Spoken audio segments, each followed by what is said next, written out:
this is Shu. I am doing a short video here on living beyond diagnoses. Um, I have done a workshop recently, about 2 weeks ago, on the same topic, and it was well received. And I wanted to share some of the tips that I discussed during that workshop. Um, so why did I decide to talk about living beyond diagnosis? Because often when we get a diagnosis, we often things change for us. A lot of people might be in shock because they didn't expect to receive that type diagnosis per se. Others maybe knew something was going on, but now they have to face the reality that that's exactly what they have to deal with, especially if it's a chronic illness, something that you have to deal with for a long time. It is that can be discouraging. And some diagnoses are debilitating, and maybe when you receive your diagnosis, now it's affecting your energy level, it's affecting your functioning level. So there's a lot of internal things, emotional stuff that goes on when you receive a diagnosis. Like I say, from the shock to the denial, maybe you just need that time to grieve what's going on, and that's okay. But I just want to encourage you guys, like when you get the diagnosis, no matter what you're dealing with, chronic illnesses you're dealing with right now, that doesn't have to define you. Your diagnosis does not define you. You were somebody before you became a person with, I don't know, thyroid disease, or a person with osteoporosis. Whatever it is, you're dealing with right now is, you were someone before that. So not only when in order to live beyond your diagnosis, you have to start with acknowledging that the diagnosis is not going to define who you are, but then also remember who you were. Who were you before you receive a diagnosis? What type of person were you? What did you do? What did you enjoy doing? Who did you do it with? Who did you hang out with? Some of the activities you've done, some of the skills you had. And it's okay to reminiscence all those things. And I know sometimes people say, well, I can no longer do that because now I don't have the energy to do it, or I no longer have the use of my legs or the use of my arms. Now I can do X, Y, and Z.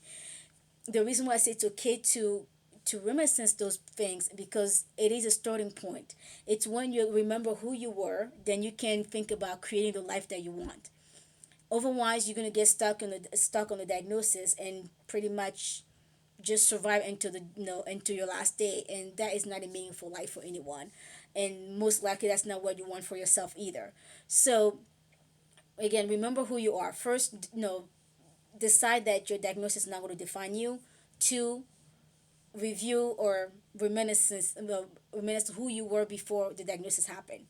Then three, start thinking about what kind of life do you want now, and just start dreaming. It's okay to dream. And because sometimes you might not know what you can do until you start thinking about what you might be able to do. And so start creating that picture again. What will life look like right now? What do you want it to be? And I actually encourage you, start think about your life in the future without any obstacles. Like, don't think about what you've lost right now, but more like also what can you do now, what do you want to do now, what kind of life do you want to have. Maybe now, let's say for someone who lost the use of the legs, or their energy level is not the same, they still want to go hiking, and there are many ways to still make that happen. Maybe they still want to hang out with friends once a week or once a month, go to social gatherings. There's still a lot of ways to make that happen. So when you create that create that vision of what you want life to be, then you can start looking at action plans to make that happen, right? So again, decide that your diagnosis is not going to define you. Two, remember who you were before you had a diagnosis. And then three, decide what kind of life do you want to live. After you decided that, then figure out what kind of support do you need in your life in order for that life to happen. Well, so that vision that you have for yourself, who can help you accomplish that? And often people get hung up on the fact, well, now I need support. Might be now there's all these people, afflux of people in my life that need to help me because I can no longer do X, Y, and Z. And I say we all need support. People with or without disabilities, people with or without diagnosis, we all need support. If you think about it, The when you get up in the morning, the alarm clock that helped you, on your phone maybe, that helped you get out of bed. That's support. Your technology supported you that morning. When you get on your in your car to drive, your car is a type of support. The roads that you're driving on is a public service to all of us. That's a type of support. When you get to work, your friends who are your supervisor and your coworker, all those people who help you do your job, that's kind of support. Maybe somebody else is answering the phone for you, or somebody else has to prep the work for you. Maybe somebody else has to set up, the expectation and tell you what needs to be done. All that is support. For me to do this video right now, I needed support with my kids, so someone is helping with that. So we all need support in order to survive, like in order to live. No man is an island.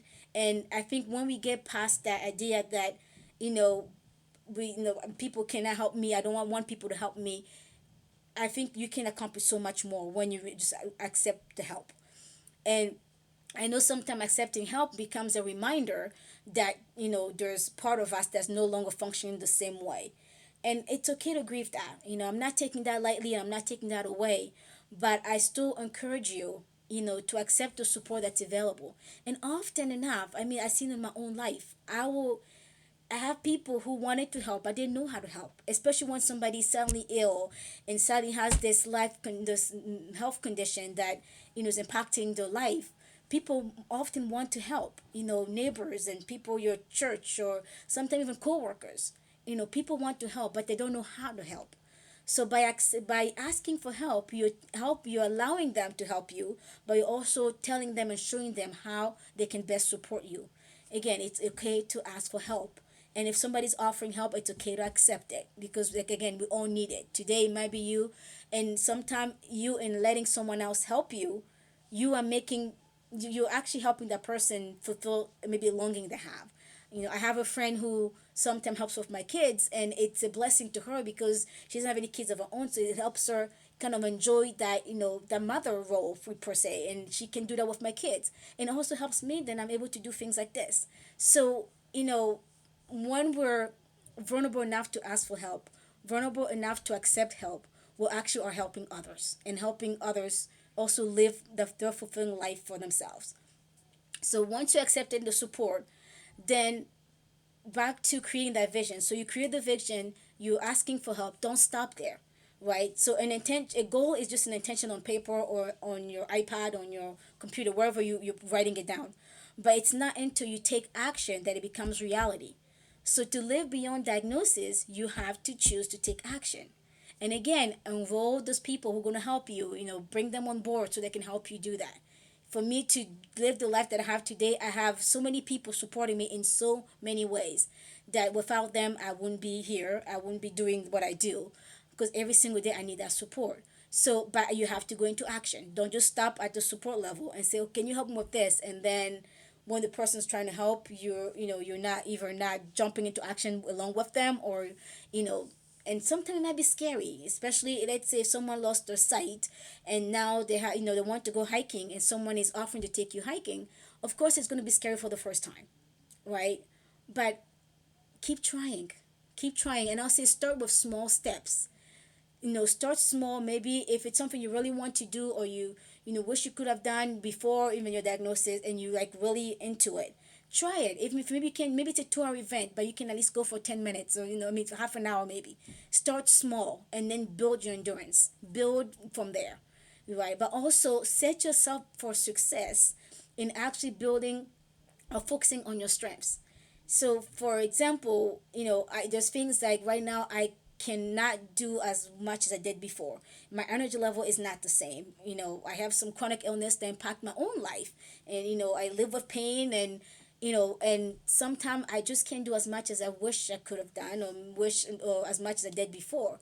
So knowing that, then I won't schedule myself for a marathon for 2 hours, I don't know, 5 mile, or even a mile, just to be honest, because I know physically it will be challenging for me, right? So if you schedule if you plan things, if you start with things that are harder for you to do, and then it didn't, and then you try them, it doesn't work out. Often that creates this cycle of, well, see, I knew I couldn't do it, and I still did it, and it didn't work, and here I am. I'm back at square one, living a life that I don't want to live. So start small and then build on those strengths, right? So for me, I can still talk, I can still drive, I can still do a lot of things I might not be able to do for a long period of time. So I will not, for example, go apply for 9 to 5 job because I know physically I'm not able to maintain that, and I have over responsibility as well that make it hard for me to work that type of schedule. So knowing my strength then helps me create the life that I want, create that fulfilling life that I want, because I'm focusing on the things that I can do. Yes, I want you to, and I encourage you to try new things, but I say when you're trying those new things, start small. If you wanted, go into, I don't know, it's swimming, for example, or camping. Start small. Instead of going for a long period of time, go for a shorter period of time, and then build your endurance from there, right? But again, build from that place of strength. If you know it's hard for you to get out of bed in the morning because physically it's just too hard, then you might not want to schedule an event or an activity early in the morning. You might want to schedule later in the day where you have more energy, right? And that's something that I try to do as best as I can. So again, build from your places of strength. Like focus on that, because the more you do the things that you're good at, the better you get at them. But also internally, emotionally, you feel better about reaching those milestones and reaching those achieving those goals. And it's like, well, I did it. I can do it again. Like the mental health conference that I did a couple weeks ago on where I talked about living beyond diagnosis. Last year I was at the same conference and I only did one session, and because I knew physically it is a lot for me to be there all day. But and then this year I knew I was doing better and I could plan my schedule better, and I had people even on site helping with certain things. Friends were helping. Then I was able to schedule it, and actually I did 2 sessions. I did the same workshop twice, one in the morning and one in the afternoon. So again, that was my way of building into it, right?